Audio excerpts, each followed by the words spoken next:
Hello? I want to talk to you. Who? You have offended my family, and you have offended the Shaolin Temple. But do you understand? I ain't called your house.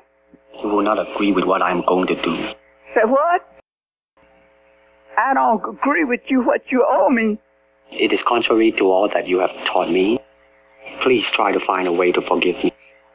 I haven't called your wife. I don't even know you. How did it feel to you? I feel like a woman. That's how I feel. Now, why doesn't somebody pull off 45 and bang, settle it?